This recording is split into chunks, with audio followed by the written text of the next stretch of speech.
Joined now by Anthony Bellino from the Morning Blitz on Fox Sports Radio here in Toledo at 12:30 a.m. And Anthony, when we talked last week, you mentioned that you were hoping to see rust out of Wisconsin. Well, we did see a rusty Wisconsin for the first series of the Badgers had the ball, but then they quickly kicked that rust off and just turnovers in the first quarter, too much for Michigan to overcome, and another tough loss for the Wolverines. Yeah, that was an absolute disaster, Mark. There's really no other way to put it. I look back at the last two games. I was comparing, where Michigan was at because I looked at how they dominated the Badgers in Ann Arbor in 2018, and then what happened when the wheels fell off last September in 2019, and then, of course, again this year. One of the stats that really stuck out to me, time of possession was dominated in those two contests by Wisconsin to the tune of like 80-some minutes to 30 minutes and change.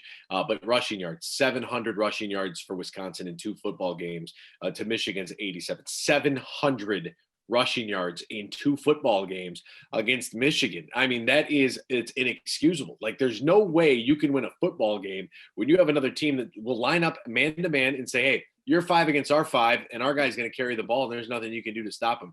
Like, that was a demoralizing defeat. You mentioned the turnovers. That second turnover, that interception, Joe Milton, it looked like he just clearly, before he even broke the huddle, he knew exactly where he wanted to go with the ball. And, pre-snap, he had determined exactly what he wanted to do with it. And guess what? There's a guy who is standing there in a giant white Wisconsin jersey with a big W on the side of his helmet, and you don't see him, and you throw it directly to one of the best passes Joe Milton threw all day. Just so happened to go to Wisconsin's linebacker. And you have these turnovers that they're on your own side of the field. Like, that game was an absolute debacle.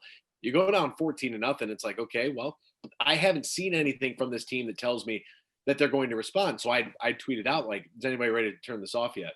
And the amount of action that tweet got, people were on board. They're like, I'm already done with it. I'm not doing this anymore. And it's like, this is the state of Michigan athletics. I wore a maize-colored hoodie specifically for this television show to try to rally any of the troops we may have left in our coverage area here, Mark, that the season, although it is over, it is not yet over. And it is going to be the longest, shortest season in the history of college football. I'm tempted to say so many of the issues this year, it's 2020. You didn't have an August to get ready for football. You were going to play, you weren't going to play. But so many of these issues, as you just alluded to, they date back to last year. And every college football team had to go through this in some form or function this year. So why has Michigan been so poorly in getting ready for 2020 when, as you alluded to, the roots of these problems have been around for the last season and a half in Ann Arbor? And I'd love to be able to say that, Mark. I got to sit up my seat now. You're getting me all energized because every team is going through it. If you'd have told me that Michigan's defensive line room was wiped out due to positive COVID tests, if you would have told me that they had 25 positive cases on the field and they had to miss a game or miss a couple games, then okay, it could be somewhat excusable. But the way that this team is performing right now, basically at full strength, kind of. I mean, they have a couple of injuries on the offensive line, a couple of very key injuries on the perimeter there with Aiden Hutchinson and then Kwity Paye. That hurts. But the cupboards aren't bare. Said that last week, and I'll say it again. Like, at the end of the day, if you were recruited to play at Michigan, they thought you were good enough to play there. Apparently, like that should mean something. But they have gone through what every other school in the country has gone through in athletic departments across the board, whether it's football, basketball, the NFL went through it, baseball went through it, the National Basketball Association and Hockey League, they all went through it. Guys, the postponements, the rust, it's there for everybody. Everybody's seasons were interrupted and cut short. Everybody's training was interrupted and cut short. Everybody is sitting in limbo together as we sing Kumbaya, but we're not holding hands because we don't want to do that right now. Sanitize, wash your hands, wear your mask, all that good stuff. But everybody had to go through it. And other teams, the way that they have responded and they have played through it. I mean, Wisconsin, couple games postponed, not a big deal. Okay, here's one series. That's a gimme. Outside of that, we're just going to thunder punch you for the next, 3.5 quarters. Like, there really is no excuse. Like, there's nothing to be able to pinpoint and say, this is the cause for that. And I think that if we start to go down the road of, okay, a couple injuries or a long off season, it's like, hey, everybody else is dealing with it too. And other teams are dealing and handling it better. They're handling it more productively, and they're coming out ready to play and prepared. The Michigan football team looks like they don't have an identity. The identity on defense is we're going to play man on the outsides and get roasted all game. The identity on offense, I mean, your guess is as good as mine on what this team wants to be. Not what they should be, not what they are, but what they're looking to be, because I don't even think they know. Can Cade McNamara give an identity to the offense? I mean, he did lead Michigan to their lone touchdown drive against Wisconsin. Earlier this week, Jim Harbaugh did say it'll be an open competition. Both Joe Milton and Cade McNamara will see time with the ones during practice. Are we going to see more Cade McNamara against Rutgers, or is it going to be back to Super Joe and hope that the Wisconsin interceptions were just a one-game fluke? Well, you know what they say, when you have two quarterbacks, you have none. At least that's what they used to say. I've never heard of a team running with two quarterbacks and being successful. There's got to be there's some element to being the starting quarterback, the leadership, the intangible that is there. Cade looked pretty good. He went 3 for 3 for 70 yards and a touchdown on that drive. That was cool and all. And I wish the young man well. I don't know. I don't know if he gets the start or if you start Joe Milton and kind of see where it goes, or if they just rolled Cade McNamara out there just because it was like, hey, this game is over. Let's get this guy a couple touches and let him sling it around a little bit. There's no pressure. I mean, you're not going to come back and win that football game. So it's a little bit different, I think, when you start the football game and what that pressure looks like from that position, the most scrutinized position in all of sports. And there's nobody more popular than the backup quarterback on a football team. That is the fact. So when you try to weigh all of these things in, I think that you stick with Joe Milton. And if you have an opportunity to work Cade in there to get him some live game reps at the end, completely fine. What it does bring me back to, though, remember the name Dylan McCaffrey? Yeah. It makes me wonder what happened there. That Dylan McCaffrey, whose father was an all-world wide receiver, whose older brother is arguably one of the best football players in the National Football League. What happened there? Where was the breakdown? Why was he not good enough? And that's how bad this team has been, is now making me question why a kid transferred. That is my biggest issue right now. Well, Dylan McCaffrey still, my understanding is he's still enrolled at Michigan. He's in the transfer portal, has not made any decision, made any announcement as to where he's going to go. But that was one of the head scratchers over the summer, is when he entered into the transfer portal and said, okay, well, Joe Milton's the guy. And now Dylan McCaffrey out of the picture. Now, Michigan will travel to Rutgers on Saturday, a 1-3 Rutgers team, but this isn't necessarily the same old Rutgers Knights, or maybe it is the same old Rutgers Knights if you go back 15, 20 years, because Greg Schiano back in Piscataway, back in New Brunswick, and he has put some life into this Rutgers program in his first year back as head coach. Yeah, he really has. And you look at how opportunistic their team was in week number 1 with their victory over Michigan State. I would love to be able to think and believe in my heart of hearts that, hey, Michigan can roll into Rutgers, not a problem. All they got to do is show up. I don't think that's the case. This is a very, very scary game with the way that this Michigan team is trending. And look back to the Michigan State game, because Wisconsin's a good football team. There's no doubt about it. They are a team that historically we would look back at the Jonathan Taylors and even back to like Ron Daines.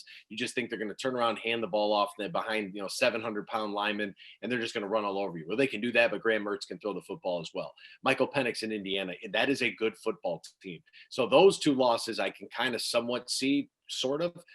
The Michigan State loss and what Michigan State has done the following 2 weeks is completely inexcusable. And the fact that Michigan State lost to Rutgers, I know the transitive property doesn't necessarily work directly in athletics, but that makes this game highly concerning, because if there's one thing that the Big Ten should have done when Rutgers was entering the conference, is they should have mandated that Greg Schiano be the head coach at Rutgers, because when he was there, they were relevant. They were tough. Do you remember the muscle hamster? Now, I can't remember his real name because we always just called him the muscle hamster, the little running back that they had. Guy was tough for nails, played his pro ball at Tampa Bay.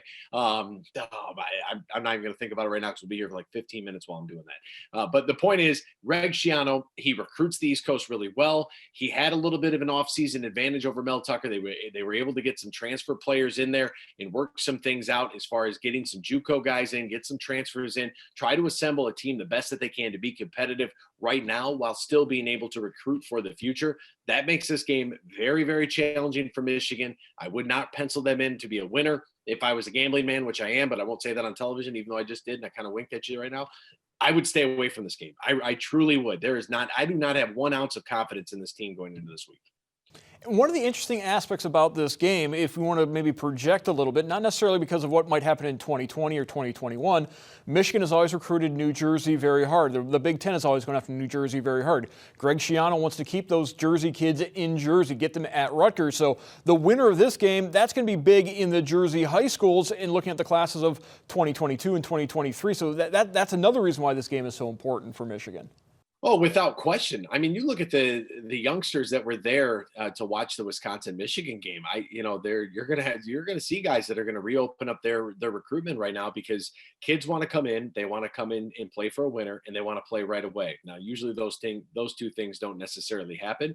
But when you look at the way that, as you mentioned, Michigan has recruited very heavily, of course, in recent memory with Don Brown coming from the East Coast, the way that they have, two names that come right to my head: Rashawn Gary and Jabril Peppers. They want to go east for whatever reason. I think that they need to have more Michigan kids. They need to have more Ohio kids on this roster. I think that football's played a little differently here. And I think that, they recruiting to the style of defense or the style of offense that they want to play. But you're absolutely right. I mean, you start to take some of these games and some of these lumps on the head, you're going to start to see recruits start thinking, well, maybe this isn't the best possible option that I might have. And if you're Greg Schiano and you can make Rutgers relevant again, you can start to see that pendulum potentially swing in the upcoming couple of classes. Absolutely. They will poach recruits that might have some heavy interest in Michigan, especially if Rutgers can walk away with a win this weekend. Rutgers has one victory all time against Michigan. That came in the first meeting 6 years ago. Since then, it's been 5 straight Michigan wins going into this game at Rutgers. What is the one or two things the Wolverines have to do Saturday night to get the win? Rutgers has one victory all time against Michigan. That came in the first meeting 6 years ago. Since then, it's been 5 straight Michigan wins going into this game at Rutgers. What is the one or two things the Wolverines have to do Saturday night to get the win? Fun factor. I actually worked that Rutgers Michigan game, so I remember that very well. They said 100,000. There's like 60,000, maybe. I don't know, it was empty. A couple of things that Michigan has to do. One, establish your identity with what you want to do running the football. They cannot continue to get behind not only on the sticks but on the scoreboard as well. What I mean by get behind on the sticks, you don't want to be setting yourself up at 2nd and 10 that leads to a 3rd and long or a 3rd and 7 sort of distance. You want to be able to get ahead and be able to try to get 4, 5, 6 yards on first down. Quit putting so much pressure in your quarterback, but figure out who is going to be that lead back in that backfield. Stop, trying to play hot potato and hand it off to 15 guys every game. If it's going to be Hassan Haskins, let Hassan Haskins get 10 to 15 carries a game. If you want to work in Charbonnet at some point to get him 10 touches, great. But you have to find some sort of a run game, and that starts up front with that offensive line. If they don't start blocking forward, this season is going to spiral out of control if it hasn't already. Defensively, more of same. Something has got to change there from a schematic standpoint. If you cannot guard man-to-man on the outside, you have to find a way to bring pressure with 4 so that you can drop 7 into coverage. It's not rocket science. It's just a simple numbers game. And if we can't cover your guys on the outside, it's going to make for a long day. So schematically, defensively, they need to take a deep look at maybe not necessarily what we want to do, but what we need to do right now in order to win this football game. Let's look at the present right now with what we have defensively, and then offensively establish some sort of running game because Joe Milton's going to need some help. And the good news is, regardless of what happens Saturday night in Rutgers, Michigan is one day closer to the start of the basketball season. I want to thank our guest, Anthony Bellino from Fox Sports Radio 1230 in Toledo. You can hear every morning on the Morning Blitz as well as X's and Bros. Anthony, thank you. Thanks, Mark.